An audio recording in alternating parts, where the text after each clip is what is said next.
Welcome to Subramani. I read a book called Just Keep Buying by Nick McGauley. He runs a blog also. So he says, just keep buying. This is a way to create wealth. I could also say that because that's what I have been doing for the last 40 plus years. I've just been buying. I have very rarely sold. When I mean that, what I mean is I have never sold to take money out of the market. I have only switched. I've sold share A to buy share B. I may have sold share A to buy bond B or something like that, but I have never used it for buying some other asset outside of equity, right? Of course, Nick has a different take. He says as long as you constantly keep buying income producing assets, you will create wealth in the long run. So he must be meaning that you can at some stage sell equity, buy real estate, at some stage sell real estate, buy equity, whatever. But to me, there have been only one asset class, that is equity, and I have benefited by just buying. So was I buying in 1991? Yes, I was buying. Was I buying in 1992? Yes, I was buying, and I was buying all those shares which Harshad was buying. Did I lose money in 1993? Yes. Was I buying in 1993? No, I had no money. I had been wiped out from a business point of view. Also, my income had fallen. So maybe I did not buy in 1993, which would have been a great time to buy. But you also need to have cash to buy, right? So if you have been wiped out in the market, or if you've your portfolio hit a new low, you may not have the guts to put more money into the market, and you may not have any income. So yes, in 1993 I was perhaps not buying, but I was still buying with my father's money. I remember buying I think Larsen & Toubro or ACC after the crash, and been a big beneficiary of that. But then you have to have cash to buy, right? There is one problem though. Nick and I both are products of a bull market. We have seen extremely long bear markets, but we have also seen, I don't think Nick has seen long bear markets, but I have seen bear markets and bull markets. The buying in a bull market is easy if you have money coming from some other business, or you have to keep switching. You sell stock A to buy stock B. If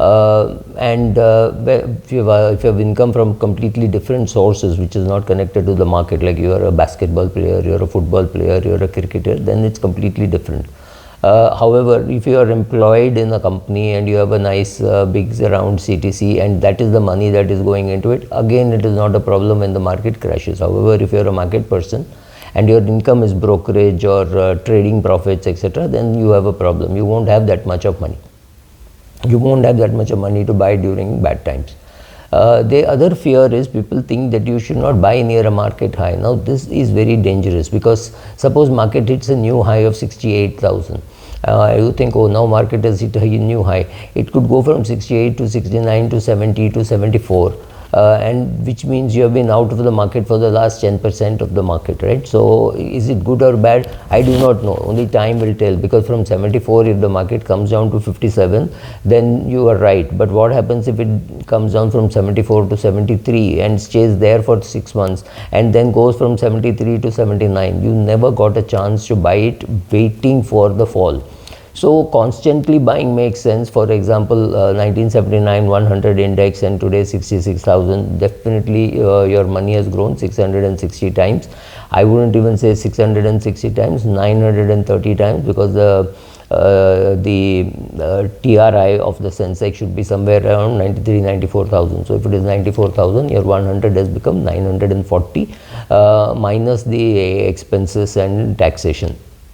But we ignore expenses and taxation for this video. In real life, of course, things could be different. Will it work if you pick up single shares and keep buying? It should work, but the problem is we all have confirmation bias. So you would say, oh, if I had bought Reliance, if I had bought HUL, if I had bought L&T, if I had bought HDFC, yes, it would have worked. But the question is, what if we had bought Silverline? What if we had bought RK? What if we had bought I can't remember many of those companies which were there. I think Silverline was even in the index. So if you say, no, I would do the SIP only in index stocks, could it work? It should work, but the problem is some of those shares could just fall off, right? So you bought Satyam fell off, but Satyam just made a recovery. If you did not sell Satyam in panic, you're not too badly off. So will a will a SIP in a direct equity stock work? Yes, provided you're very attentive to what is happening, because it's sometimes the market is overheated. At that time, even if you don't buy, I've always said that to know, when you see a person, when you see me, you know I'm overweight, right? You do not know how much I'm overweight, right? So whether I'm overweight, whether I'm fat, whether I'm obese, these are technical terms, right? You need to know that this guy is fat. Need to know this guy is thin. You don't need to know my exact weight, right? So exactly like that, sometimes that this share is very aggressively priced at this stage, so I will not buy. So you don't buy for 2-3 months. So if it is possible for you to stay away from the market for some super peak times, but again you have to put on yourself a time constraint, saying I will not buy for another 3 months if the market remains here, but after 3 months if the market remains here, I'll still continue buying, because I know that the market can go up or go down. I don't want the regret that the market went up and I missed it completely. So for 3 months I will not buy this share. Let's say Zomato I thought was a good buy at right from 57, 58, right up to 100. So I may decide that 100 I think it's fully priced, so I will not buy, but otherwise I've been buying every month. Then I can say, okay, 100 I will not buy, provided we are now in September, October, November, I will not buy unless it comes down below 90. But in December, if it stays at 105 or something, I have to enter, because I'm trying to outguess the market. That is not the purpose of doing a brainless SIP. So brainless SIP in a few stocks can work, provided you create some rules and regulations for yourself, and the discipline to say, because this has happened, I'll stop buying, because this has happened, I'll start buying. But definitely a 3-month cap, saying whatever idiosyncrasies I have, whatever foolishness that I do, I will not let it last beyond 3 months, because something else is happening in the market. The other thing to do is put money in an index fund, because some share will go up, some share will go down. This is completely brainless, and there is no sentiment attached to it. I don't see people sentimentally attached to the index. Yes, they are sentimentally attached to particular shares. Oh, I bought this MRF, or my father gave me this MRF, or something like that. So people don't sell some shares, but they are quite indifferent to mutual fund schemes and index schemes, etc. For example, I would always have some soft corner for HDFC top 100. I invested in 1998, or in say iPro Discovery, bought in 2003, 2004 when Naren joined. So these are shares, these are schemes which I have been holding for 20 years, and I don't have any great regret holding it for such a long time. They've been very good fund houses. They've been giving me good returns, so I don't have any problem with this. But individual shares, I would be very scared to hold for very long period of time unless I'm monitoring those companies.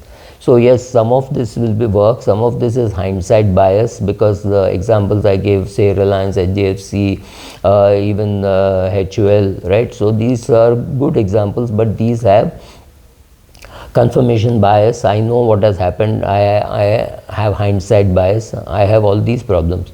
The other thing is, both Nick and I have been products of bull market countries where the stock exchanges have not closed down. Now some countries, the stock exchange closed down, they just vanished. What happens to you if all your wealth is in equities and the stock exchange closes down? Then what happens? You have to only pray and hope that it reopens and you are able to salvage something. At that time, you could be a distressed seller, and somebody like a John Templeton could be buying, and he would be the guy making most amount of money. But the question is not whether you're making money. The question is in what state and what frame of mind you are at that stage. Will you be able to buy? Of course not, because there's no stock exchange and you have no money. All your money is in the stock exchange, right? So you should buy when there is blood in the market. But if you're dead and it is your blood, you're not even alive to be able to buy it, right? So some of these ills you should understand, that we are all products of bull markets. We are sure that we can get money from somewhere else other than equity markets to buy. So when you have some of those conditions fulfilled, like it was for my father, it made sense for him to keep buying. And yes, as a family we did make money when I was buying my dad's portfolio. So Yes, it worked for us. Does it mean it will work for you going forward? I have my doubts. So you have to have a diversified asset base, something like a multi-asset fund, which has Indian equity, foreign equity, gold, debt, whatever, 5, 6 items in that combination, and keep buying that, hoping that when one is doing well, other one won't do well, and the fund manager will allocate accordingly. Then it can work. In individual stocks, it can work. It has worked for some people, but you have to be extremely good at it. Thank you.